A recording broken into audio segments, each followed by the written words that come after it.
सही तरीके से चुनाव की पवित्रता के बिना शासन की पवित्रता नहीं आएगी। ये बिल्कुल दर्जा 1 का पहला पाठ है। चुनाव लगातार पवित्र होता जा रहा है। हमारे कुछ दोस्त थे, जब शासन में नहीं थे तो उन्होंने हमको एक आध किताबें भेंट की थी कि चुनाव सुधार में क्या क्या करना चाहिए। जयप्रकाश आंदोलन तो हम लोग साथ ही थे, लेकिन जयप्रकाश की अगर मुरार जी ने नहीं सुनी तो चंद्रशेखर जी ने भी नहीं सुनी, चंद्रशेखर जी ने नहीं सुनी तो वीपी सिंह ने नहीं सुनी, वीपी सिंह ने नहीं सुनी तो वाजपेयी जी ने नहीं सुनी, वाजपेयी जी ने नहीं सुना तो मनमोहन सिंह तो सुना ही नहीं पड़ता था। और ये जो नरेंद्र मोदी जी हैं ये तो इतना बोलते हैं किसी का सुनना ही नहीं। लेकिन चुनाव की जो अवैधता है ये इन्हीं के लिए, ये कालिदास की तरह से इनको मालूम है जिस दान पर बैठे हो इसको पवित्र बनाओ, भले तुम हार जाओ। हाँ, वाल्मीकि नहीं, वाल्मीकि ज्यादा समझदार। चेक कर लेना भाई, हो सकता है हम गलत हैं। क्योंकि पुरानी पीढ़ी की समझदारी पर आपको भरोसा नहीं करना चाहिए। उन्होंने कितने ना समझी के उदाहरण आपको दे दिए, लेकिन हमको लगता है कालिदास से ही चक्कर हो गया कि जिस दान पर बैठे थे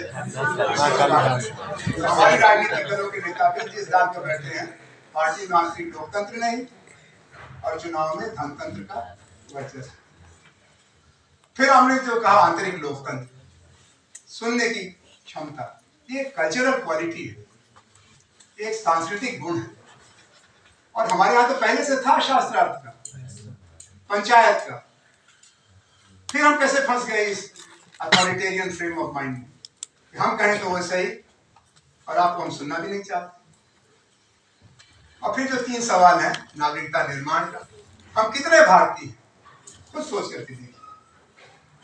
कितने ब्राह्मण, ठाकुर, यादव, जाट, गुर्जर, दलित, आदिवासी, इतना तो साफ है। कुछ थोड़ा और चेतना बढ़े तो स्त्री पुरुष की चेतना होगी, लेकिन भारतीय होने की चेतना का क्या पैमाना होगा, कैसे हम उसकी कसौटी पर। और उसके बाद फिर राष्ट्र निर्माण, ये गरीब की गाय है भारत, इसका भी कोई तकाजा है। राष्ट्र निर्माण है क्या, उससे पहले राष्ट्र क्या है, हम की भावना है। हम की भावना कैसे आएगी, न्याय से आएगी, बंधुत्व से आएगी। और फिर आखिरी सवाल पर्यावरण का। इसमें एक फिल्म है, अभी इसको अपने डॉक्टर भारती ध्रुव वगैरह दिखा सकते हैं, उसका नाम है द इनकन्वीनियंट ट्रूथ। ये गांधीवादी फिल्म नहीं है, ये राष्ट्रवादी फिल्म नहीं है, ये अमेरिका के पूर्व राष्ट्रपति अल गोर साहब ने बनाई। राष्ट्रपति बन नहीं पाए थे, क्या बन नहीं पाए थे राष्ट्रपति। हाँ, नहीं बन पाए, तो अल गोर उपराष्ट्रपति थे, उन्होंने बनाया। उसी का पार्ट 2 भी अब आ गया। उसको अगर आप देखेंगे और YouTube पर भी है तो आपकी नींद उड़ जाए, नींद उड़ जाए। तो इसके समाधान के लिए समाज वैज्ञानिकों की चुनौती है। अगर पॉलिटिशियंस के बस का ये होता तो अब तक सुलझ गया होता, उनके बस का नहीं है। कहा बराक ओबामा ने, जब सम्मेलन हुआ पेरिस में, एक पेरिस एग्रीमेंट हुआ, सब देशों ने साइन किया।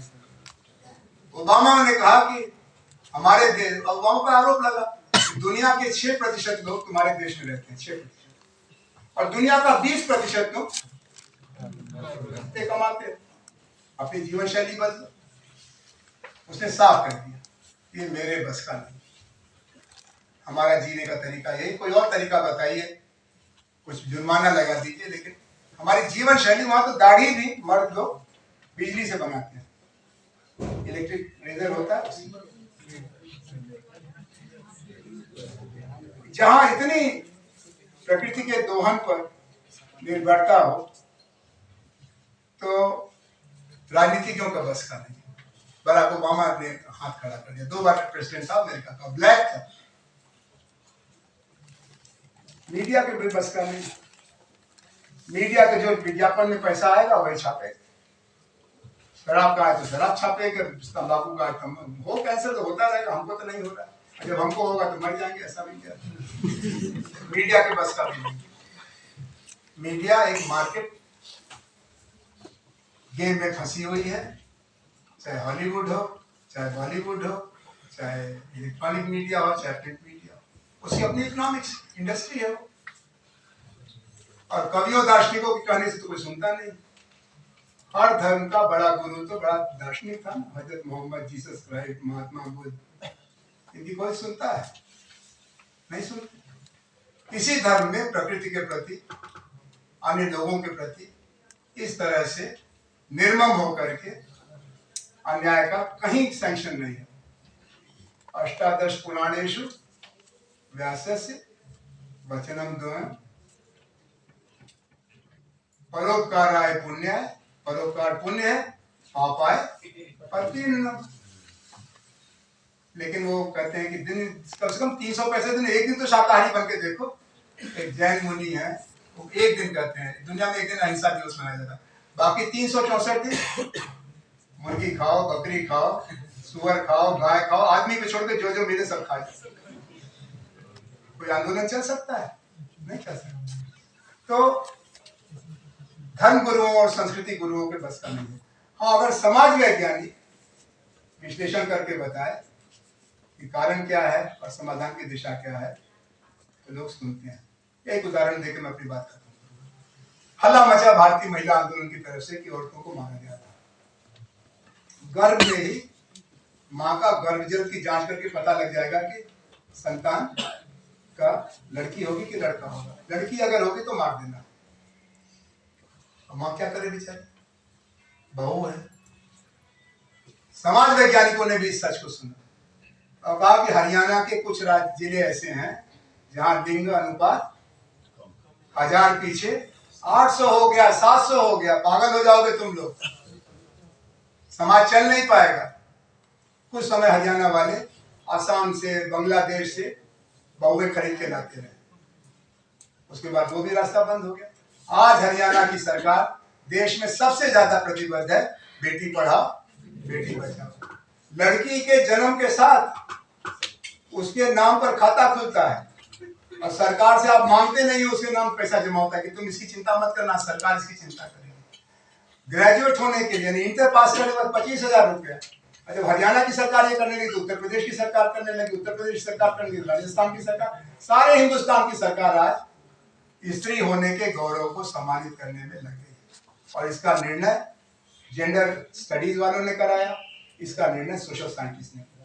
तो मुझे इस पर बहुत भरोसा है, बशर्ते कि हम लोग 300 उत्तरदाताओं का सैंपल लेकर के 40% ने हाँ कहा, 45% ने ना कहा, 15% ने कहा हमको नहीं मालूम, ऐसी थीसिस छोड़ और थोड़ा सा पैर में धूल लगने दे। 6 महीना 4 महीना किसी गांव में, किसी मोहल्ले में, किसी प्रश्न के साथ जूझें। टीचर आपके तैयार हैं। टीचर अगर आप कुछ भी नहीं लिखेंगे तभी दस्तखत कर देंगे, बेचारे क्यों अपने गर्दन फंसाएं। टीचर से ज्यादा बेसहारा हमको 2 ही प्राणी दिखाई पड़ते हैं, मुर्गी और बकरी। बाकी और टीचर के बराबर बेसहारा। तो हम 35 साल टीचर रहे हैं और हम लोगों को हर कोई कहता है कि आपको इतनी तनख्वाह क्यों मिलती है। तनख्वाह तो फिर भी आप लोगों को मिलती है, आप पढ़ाते हैं। हमको कहते हैं कि तुमको इतनी पेंशन क्यों मिलती है। हम कहे गुरुजी पहले बतौले होता है तो हमको नौरो नौकरी करी, अब तो बहुत देर हो गए, जब तक मर न जाए पेंशन रहे। सोशल साइंस के शिक्षकों के बारे में आम धारणा है, वाइस चांसलर से लेकर के और लंका के दुकानदार तक, इन्होंने कुछ आवेला जाला नहीं, भिखारी दिया, धर्म जाति सबके मालूम हो। अरे जब उसमें प्रवेश करिए तब पता चलेगा कि ये क्या है क्या नहीं। तो हमने आपसे ये कहा कि इस समय देश के सामने एक जबरदस्त चुनौती का माहौल है। हमारी उपलब्धियां हमको विश्वास देती हैं, लेकिन दुनिया की विफलता हमको घबराहट पैदा करती है। और इसमें ज्ञान शक्ति की जरूरत है, सत्य की जरूरत है, प्रचार की जरूरत नहीं, दलबंदी की तो बिल्कुल जरूरत नहीं। जरूरत है सत्य साधना की, और उसके लिए समाज विज्ञान प्रतिबद्ध है। आपका विश्वविद्यालय मशहूर है, आपके विभाग की बड़ी प्रतिष्ठा है। हमारी जिंदगी में तो जो कुछ है, अगर बीएचयू का सोशियोलॉजी का गोल्ड मेडल नहीं होता तो हम कौड़ी के 3 लाख भी नहीं। बहुत धन्यवाद।